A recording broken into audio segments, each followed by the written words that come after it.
कासगंज पहुंचे समाजवादी पार्टी के नेता और पूर्व सांसद धर्मेंद्र यादव। धर्मेंद्र यादव ने दिया बड़ा बयान। उन्होंने कहा कि स्वामी प्रसाद मौर्य को अपनी नई पार्टी से अपनी बेटी और सांसद संघमित्रा मौर्य को भी चुनाव लड़ाना चाहिए।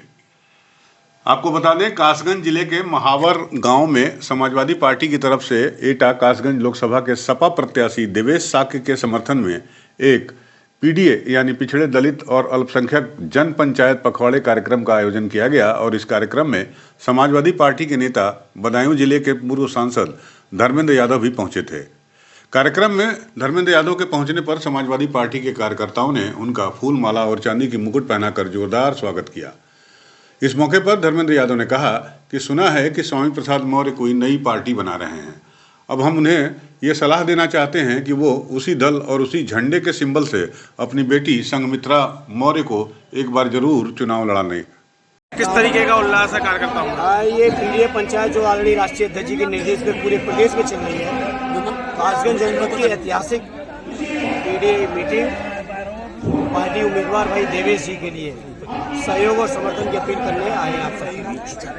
और मुझे खुशी है, लोगों में जिस तरह का उत्साह है, मुझे यकीन है कि देवेश जी यहाँ से ऐतिहासिक वोटों से जीतेंगे। सांसद जी, जो लगातार आपके इंडिया गठबंधन से लोग जा रहे हैं, छोड़ के जा रहे हैं, क्या कारण है? अभी कारण तो वही लोग बताएंगे। तो जैन जी आपके साथ जो थे वो भाई जो जा रहे हैं, ये कारण वही उन्हीं से पूछिए। जहाँ तक मैं इतना ही कहूँगा, देश के अंदर आदरणीय अखिलेश यादव जी जैसे विराट व्यक्तित्व और बड़े दिल का कोई दूसरा नेता नहीं है अपने सहयोगी दलों के लिए। सहयोगी दलों का जितना सम्मान, जितना मान, जितनी भागीदारी आदरणीय अखिलेश यादव जी के साथ रही, उतनी किसी दूसरे दल के साथ संभव नहीं है। जहाँ चौधरी साहब की आपने बात की, 7 लोकसभा की सीटें चौधरी साहब ने खुद भी ट्वीट किया था, आदरणीय अखिलेश यादव जी ने भी किया था, 7 सीटें उनको दी गई थी। अब पूछो जाके बीजेपी से कितनी ले पाए वो। एक बात और बताइए कि आपके जो महासचिव थे, उन्होंने पार्टी इस्तीफा दे दिया महासचिव से, क्या कारण रहा? ऐसा क्यों उन्हें जाना पड़ा? आपके तो अब जो छोड़े उसका जवाब तो वो देंगे। कल मैंने भी आप सबके माध्यम से सुना कि नए दल की बात कर रहे हैं, तो मेरी उनको इतनी ही राय है कि जो नया दल बनाए, उस नए दल के झंडे और सिंबल पर कम से कम अपनी बेटी को चुनाव जरूर लड़ा लें। मैं और लंबी चौड़ी इधर की बात नहीं करता, अपनी बेटी को, जो कि सांसद है वर्तमान में बदायूं की, वो स्वामी प्रसाद जी के नई पार्टी के सिंबल पर और उसके झंडे पर चुनाव लड़े। ये मैं जरूर उम्मीद करता हूँ स्वामी प्रसाद जी से, क्योंकि आज तक पिछले कई सालों से स्वामी प्रसाद जी हमारी पार्टी के सदस्य रहे, हमारी पार्टी जनरल सेक्रेटरी रहे, लेकिन उनकी बेटी नहीं आई। पिछले कई दिनों से मैं सुन रहा था उनके बयानों को। हालांकि पार्टी ने लगातार कहा कि उनके व्यक्तिगत बयान है, लेकिन आज तक उनके किसी बयान का समर्थन उनकी खुद की बेटी ने नहीं की। तो मेरी राय है स्वामी जी को कि वो अपने नए दल के सिंबल पर, नए दल के झंडे पर अपनी बेटी को चुनाव जरूर लड़ा दें। सांसद जी, तो कहीं ना कहीं इस इस्तीफे में उनकी बेटी वजह रही है, बेटी वजह रही है इस इस्तीफे के पीछे। मुझे क्या पता, ये तो वजह बुझ नहीं। मैं तो एक उम्मीद कर सकता हूँ। चुनाव चूंकि उम्मीद है अगले 10-15 दिन के अंदर घोषित होगा, और सुना है कि कल वो नए दल के गठन की कोई मीटिंग कर रहे हैं। समाजवादी पार्टी के चमकते हुए मुस्लिम नेता सलीम इकबाल शेरवानी पार्टी छोड़कर गए हैं, तो इससे क्या मुस्लिमों को? आदरणीय सलीम शेरवानी साहब ने समाजवादी पार्टी नहीं छोड़ी है, इसको मिस इंटरप्रिटेशन न करिए। आदरणीय सलीम इकबाल शेरवानी साहब से कल ही मेरी बात हुई है, पार्टी उन्होंने नहीं छोड़ी है, कोई मिस इंटरप्रिटेशन न करिए। सलीम साहब सेकुलर ताकतों को मजबूत करने का काम करेंगे, मैं ऐसी उनसे उम्मीद लगाई हूं और मेरी उनसे यही बात हुई। स्वामी प्रसाद मौर्य एक ओबीसी। गौरतलब है कि लोकसभा चुनाव जैसे जैसे नजदीक आ रहा है, वैसे वैसे तमाम राजनीतिक पार्टियों के कार्यकर्ता और नेता अब चुनाव की तैयारियों में लग गए हैं।